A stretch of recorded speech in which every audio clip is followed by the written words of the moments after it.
My fiancé, 42, and I, 31, are getting married before the end of this year. He has a son, nearly adult, from his former marriage with his late wife who passed away from cancer.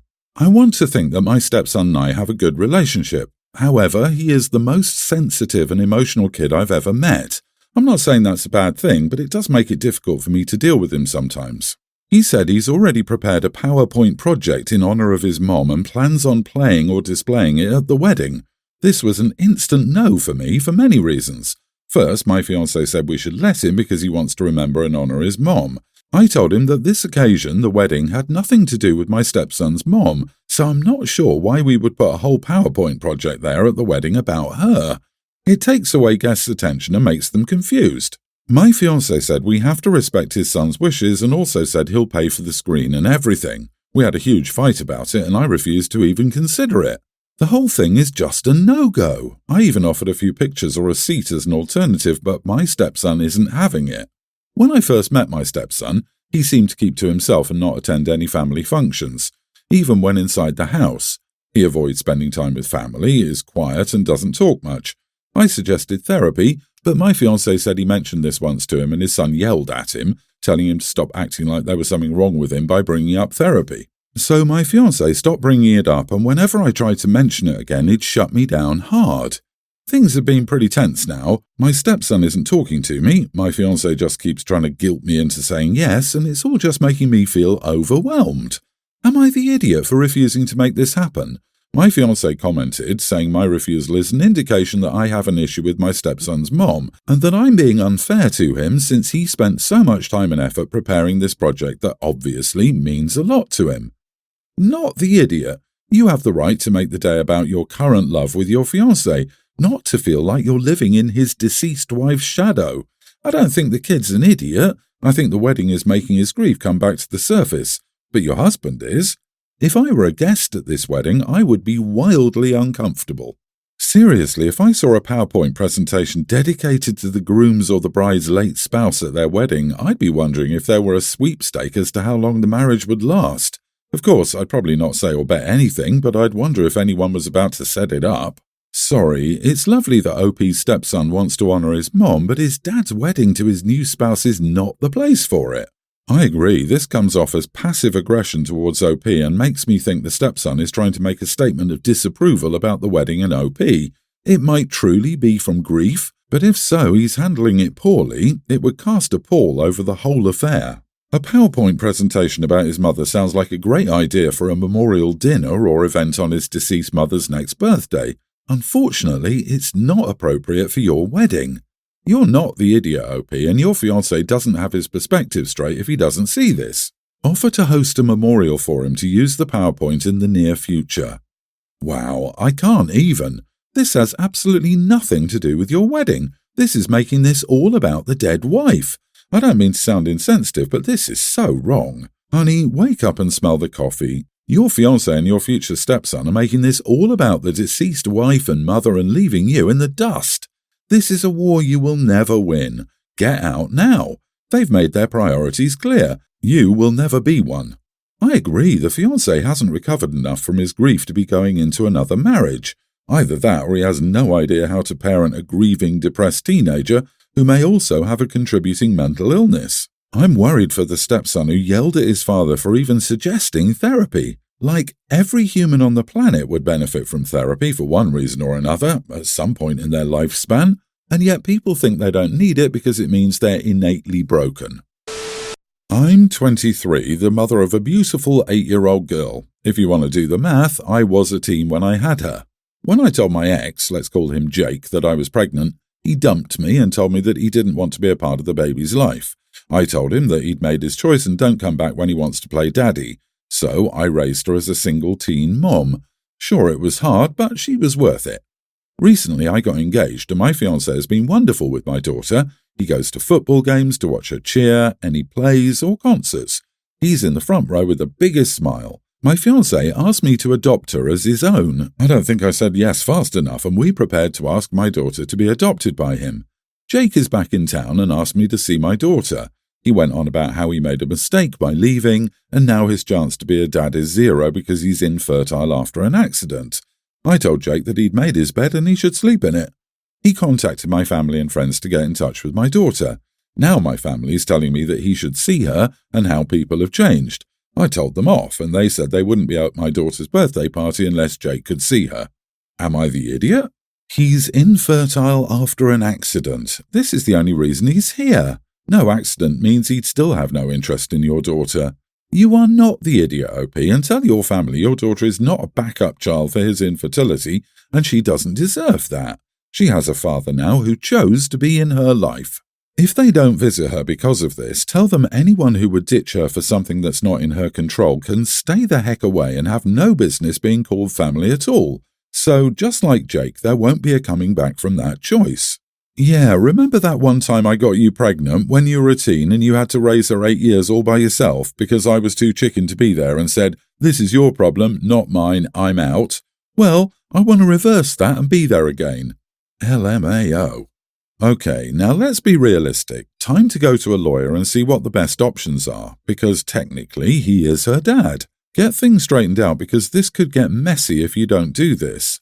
Also, your daughter has a right to know her real dad, but I don't think a birthday party is the best moment. That's just asking for drama, probably. OMG, ask for 8 years of child support. When he pays up, then you start to think about visitation, not before. He wants a relationship without responsibility. As soon as he's faced with 8 years of back child support, his interest will wane. He isn't back because he regrets his choice and wants to meet her. He's back because he's infertile and only has her as his biological child. It's not for her, it's for him. The same way abandoning you both was for him. That's selfish. I think you could introduce him as her bio father slowly at some point, not pressured by a birthday. And your partner should continue in the adoption as planned, as he's been her dad in the ways that matter. My 29, husband 36 is the family's breadwinner. I stay at home with the kids who are preschool age.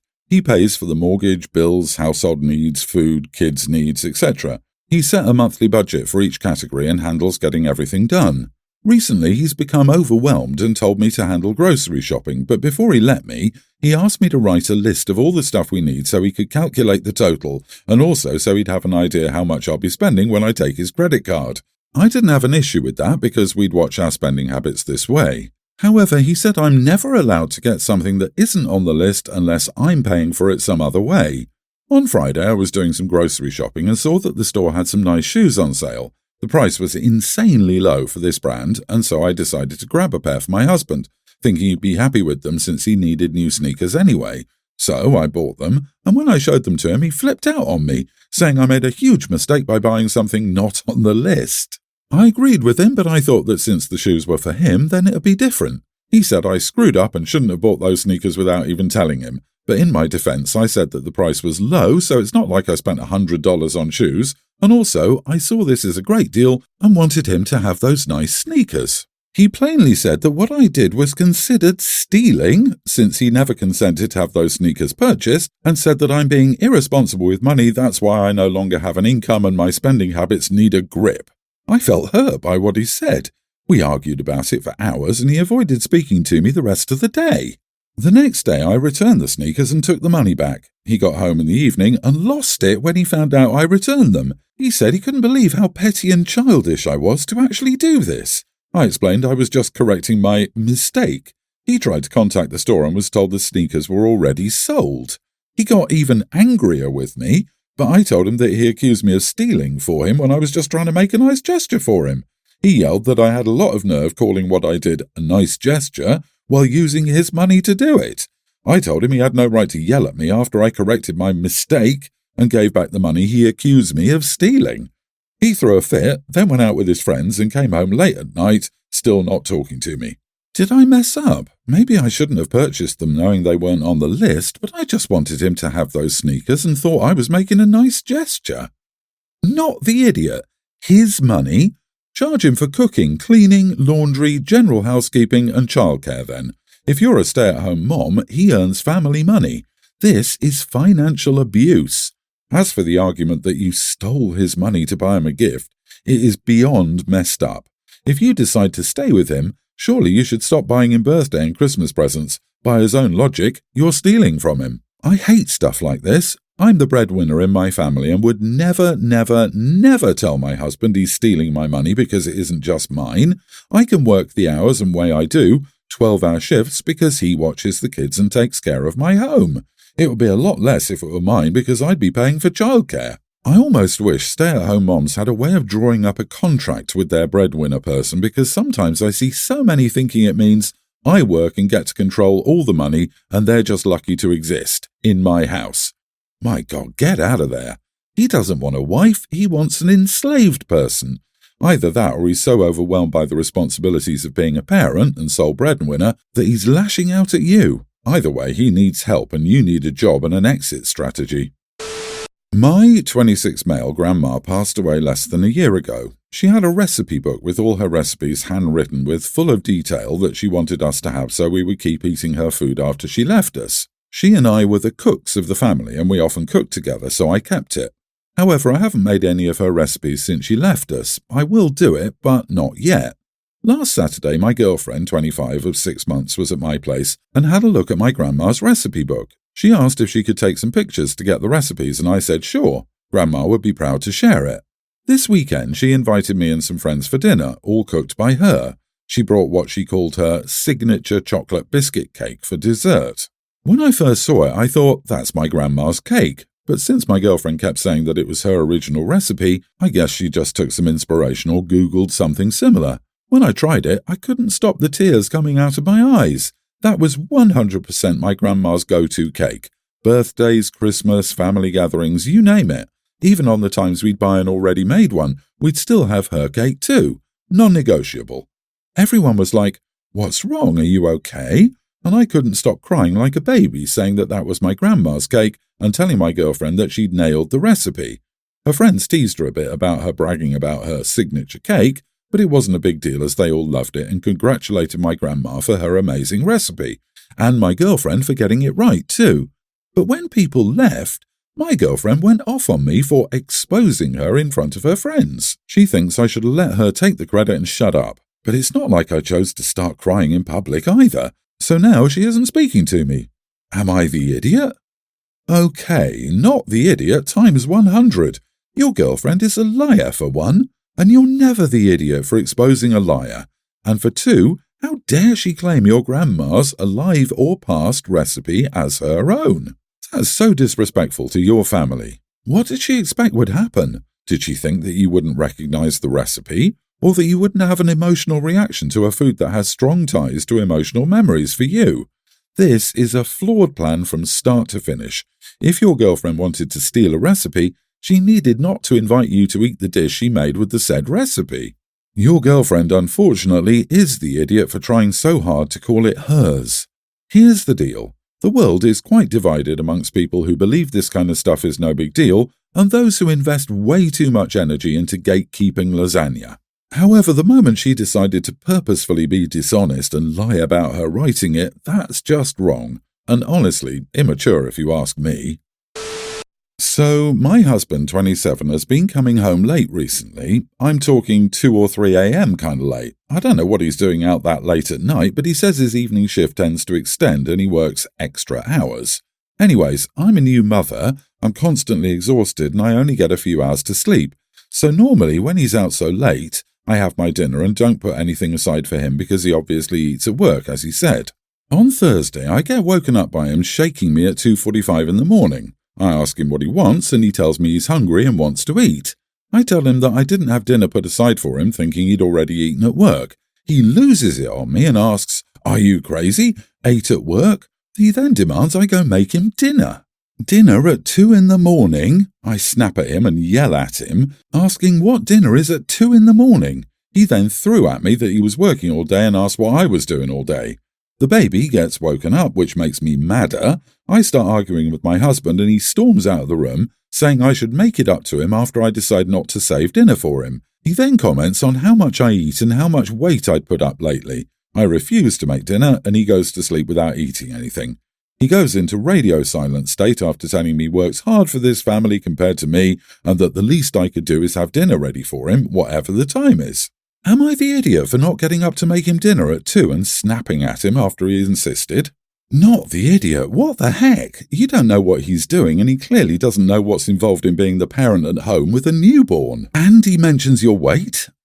Raging on your behalf. Why are you with this guy?